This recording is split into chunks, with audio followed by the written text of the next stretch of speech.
Para representar este conjunto de datos mediante unas gráficas, como vemos que son datos agrupados por intervalos, las gráficas que corresponden vienen siendo el histograma, el polígono de frecuencias y el ojiva. Para construir el histograma prácticamente consiste en construir un gráfico de barras, el cual luego vamos a editar. Entonces selecciono mis datos, mis categorías y mi frecuencia. Me voy a insertar, gráficos recomendados, selecciono el de barras.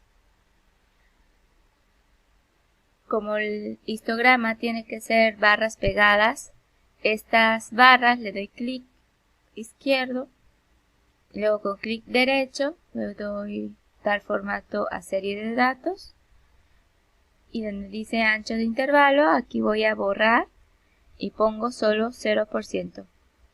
De tal manera mis barras se vuelven pegadas, que es la característica principal del histograma, porque el eje horizontal representa la recta numérica, en este caso representa el tiempo. Aquí al inicio de este rectángulo debe ser 0 minutos, al final de este rectángulo está el 120, y vean que ahí inicia el siguiente intervalo, por eso ahí inicia el siguiente rectángulo, y termina en el 240.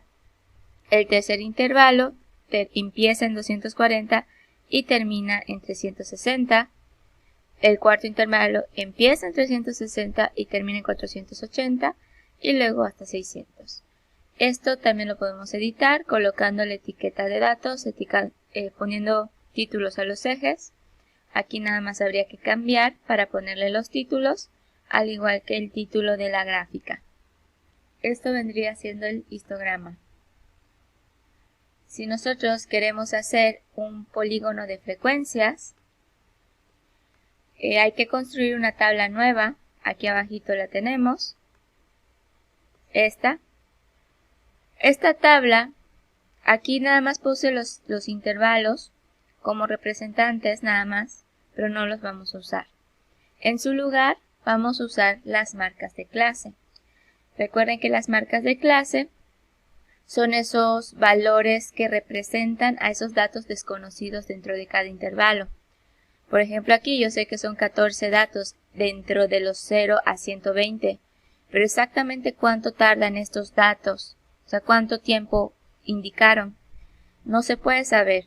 Y la forma de representarlos es mediante la marca de clase, que es el dato central en cada intervalo. Es el dato que mejor los representa porque es el que queda justo en medio. El 0 y el 120, en medio quedaría el 60. Entre el 120 y el 240, en medio está el 180.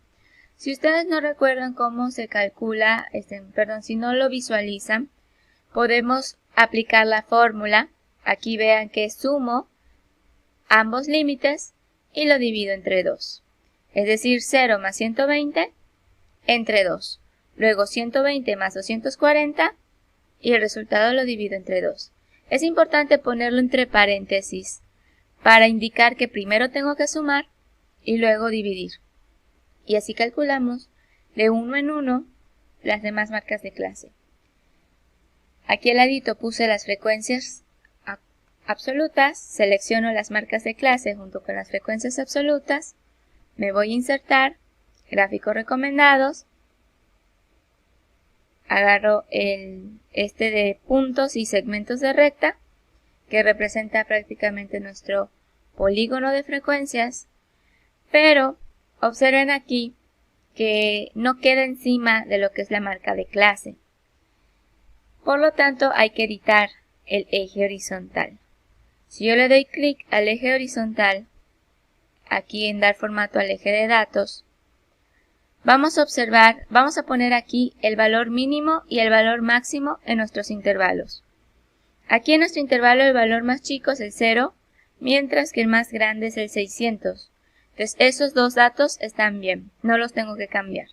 Si estuviesen diferentes, pues hay que cambiarlos. Y aquí vamos a cambiarlo. Esto me indica la escala en la forma en la que va cambiando de 100 en 100. Y nosotros vamos a ver que la marca de clase cambia de 120 en 120. Por lo tanto, igual la amplitud de los intervalos es de 120 en 120. Entonces, por lo tanto,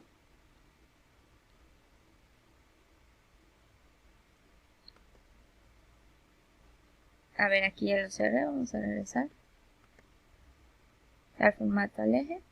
Entonces aquí donde dice 100, vamos a poner 120. Y ahora sí, vean que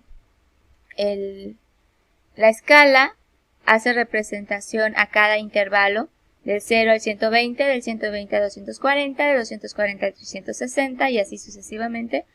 Y los puntitos quedan justo en medio de cada intervalo, es decir, sobre la marca de clase. Aunque aquí numéricamente no aparezca, se ve que está en medio. Entonces, esa es la idea del polígono de frecuencias, que el puntito donde se representa la altura de cada frecuencia de cada sector o categoría, pues quede justo en medio o sobre la marca de clase. Aquí de nuevo podemos dar etiquetas, títulos a los ejes, poner las etiquetas de los datos, cambiar el título de la gráfica para que sea pues mucho más representativo. Este es el polígono de frecuencias. Por último, para hacer el ojiva, de nuevo igual construí una nueva tabla. Vean aquí que en vez de la F minúscula agarré la F mayúscula. La F mayúscula representa la frecuencia acumulada. El ojiva usa la frecuencia acumulada. Agregué un 0 a las frecuencias acumuladas. Ven aquí que iniciaba en 14 y antes del 14 yo le agregué el 0.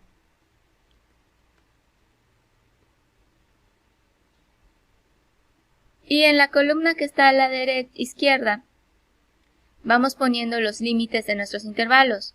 Aquí inicia en 0, así que pongo 0.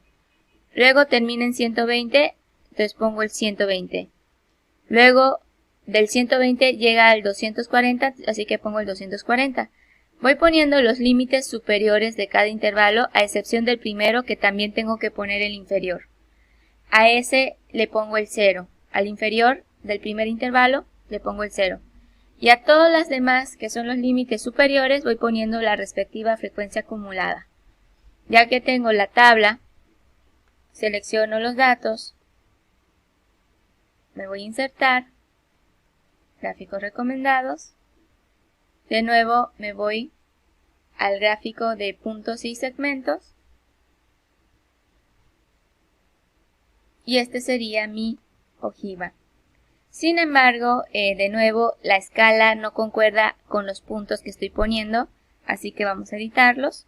Seleccionando la barra o el eje horizontal, clic derecho, dar formato al eje. De nuevo, el dato más chico es 0, el dato más grande es 600, así que aquí sí lo vamos a editar, es 600. Y yo quiero que vaya de 120 en 120.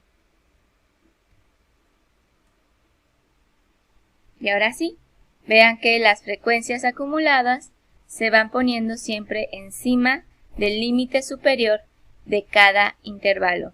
Este es el primer intervalo del 0 al 120. Al inicio del intervalo todavía no puedo acumular ningún dato, por eso inicia desde 0. Y al final del primer intervalo ya acumulé los datos, que en este caso son 14 datos. Cuando yo termine con todos los intervalos, ya habré acumulado todos los datos, que en este caso habíamos dicho que era 60. Y también puedo ponerle títulos a los ejes, etiquetas a los datos y cambiarle el título a la gráfica. Por ejemplo, aquí puedo poner el tiempo.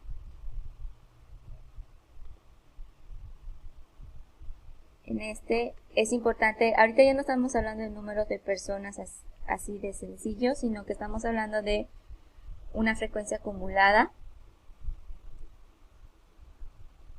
Hay que especificarlo, aunque la gráfica nos da esa idea porque la gráfica siempre tiende a crecer, nunca disminuye porque la frecuencia acumulada siempre se le va sumando la frecuencia siguiente, por lo tanto siempre aumenta.